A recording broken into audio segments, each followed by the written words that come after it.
উপদেশ 23 অধ্যায় 20-21 বিষয়টা হচ্ছে মদ খাওয়ার বিষয়।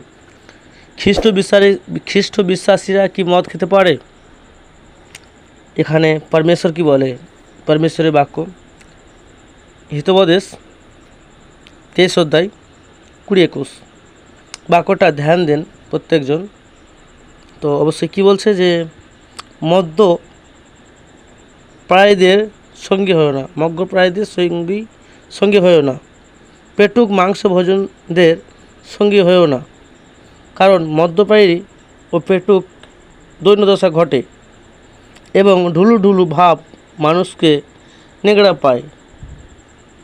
তো সত্যি আজকালকার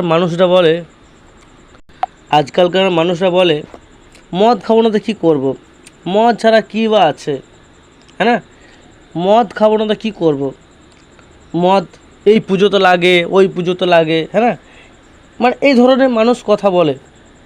কিন্তু বাস্তবিক ঈশ্বর আমাদেরকে কি বলছে, ঈশ্বরের বাক্য কি বলে? আমরা তাহলে কি করব? এখন যারা খ্রিস্ট বিশ্বাসী তাদেরকে বেশি করে বলছি, তো তাহলে আমরা এখন কি করব? সত্যি কি মদ খাবো নাকি? জগতের মানুষ খাচ্ছে বলে কি আমরা খাবো নাকি? আমরা কি সেরকম করবো নাকি? না সেভাবে আমরা চলবো, তাই না?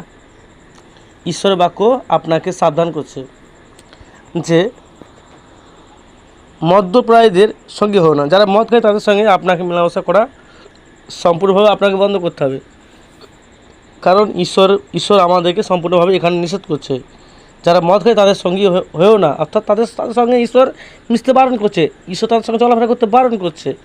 যারা অল টাইম মদ খায়, মানে মদ ছাড়া কিছু বোঝে না, মদই তাদের কাছে সুন্দর জীবন, মদই তাদের জীবনকে পরিচালনা করছে, মদই তাদেরকে সবসময় মানে কি চালাচ্ছে। তো সেই সব লোকেদের সঙ্গে ঈশ্বর আমাদেরকে চলা নিষেধ করছে।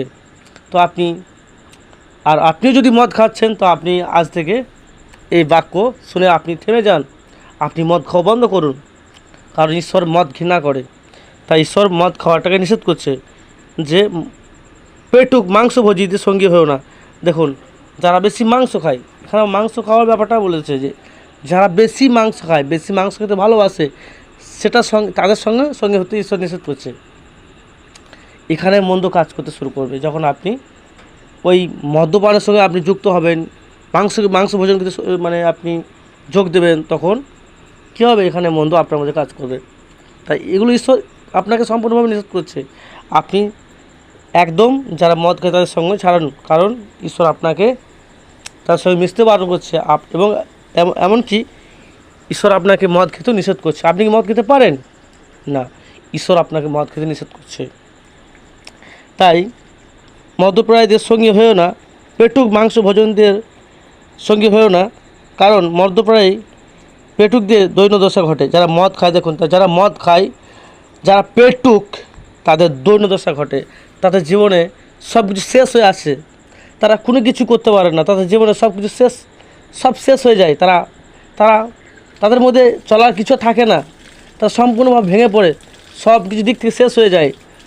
অভাব, দুর্নীতি, ঝগড়া, অশান্তি, মারামারি, স্বামী স্ত্রী মেলামেশা হয় না, ছাড়ছাড়ি হয়ে যায়,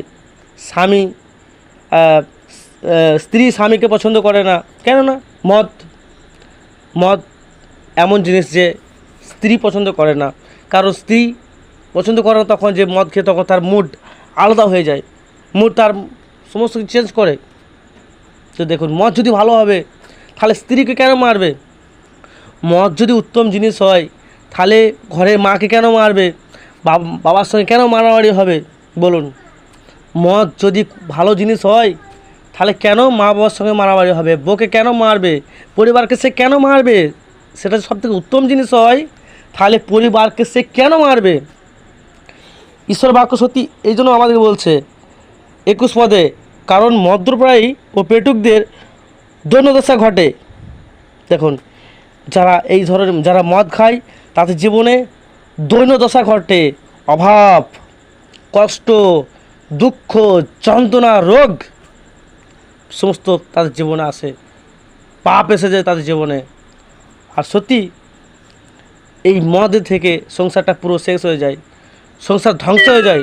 বাস্তব কথা বলছি, মদ যদি আপনি এখন মদ খাচ্ছেন, খ্রিস্ট বিশ্বাসী, আপনাকে বলছি তাহলে আপনি আজকে থেকে মদ খাওয়া বন্ধ করুন। কারণ আপনার জীবনে দৈন্যদশা আসতে দেবেন না। আর আপনি যদি মদ খাওয়াকে আপনি আপনার জীবনে প্রাধান্য দিয়েছেন, মদ খাওয়াকে আপনি সুযোগ দিয়েছেন, মদকে ভালোবেসেছেন, মদ খাওয়া লোকদের সাথে আপনি মিশছেন, তাহলে আপনার জীবনে দৈন্যদশা আসতে শুরু করবে। কারণ ঈশ্বরের বাক্য আমাকে বলছে, কারণ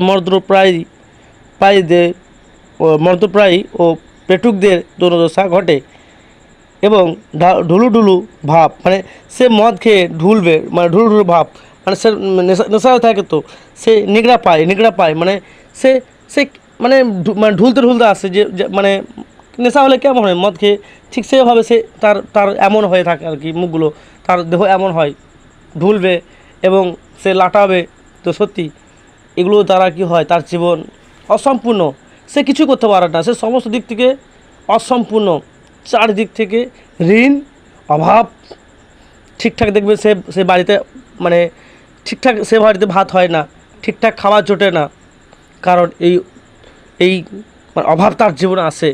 কারণ তার জীবনে সত্যিকারের মদ তার জীবনে ধ্বংস ডেকে আনছে।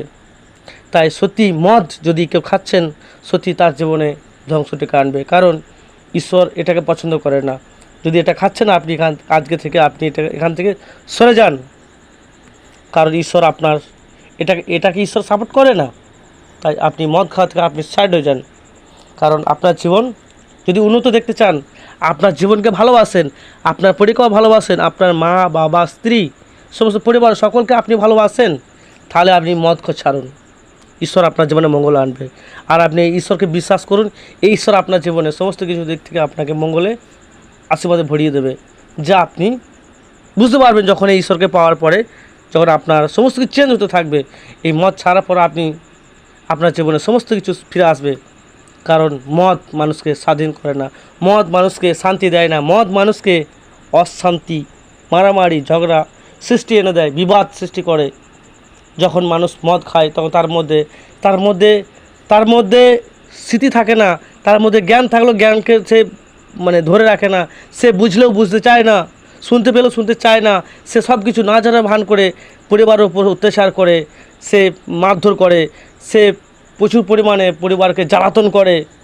আর পরিবার কি করে না, শাস্ত্রী সে প্রচুর কঠিন মানে পরিস্থিতির মধ্যে সে সিদ্ধান্ত নিয়ে ফেলে, আমি সুসাইড করব, আমি মরবো, সে এরকমভাবে সিদ্ধান্ত নিয়ে ফেলে। তো বিশ্বাসী, যদি আপনি এমন করছেন, তো আপনি মদ খাওয়া থেকে আপনি পিছিয়ে যান, আপনি সাইড হয়ে যান, আপনি মদ খাওয়া ছাড়ুন। ঈশ্বর আপনার জীবনে মঙ্গল করবেন, আপনার আশীর্বাদে আপনার জীবনে পরমেশ্বর ভরিয়ে দেবে, যা আপনি ভেবেও পাবেন না। তাই এই মদ থেকে আপনি সরে যান, মদ থেকে সাইড হয়ে যান, মদ থেকে আপনি দূরে থাকুন, মদ ছাড়ুন। ঈশ্বর আপনার জীবনে আশীর্বাদ নিয়ে আসবে। খুব সুন্দর, প্রত্যেকজনকে ঈশ্বরের বাক্যে দ্বারা আশীর্বাদ করুন।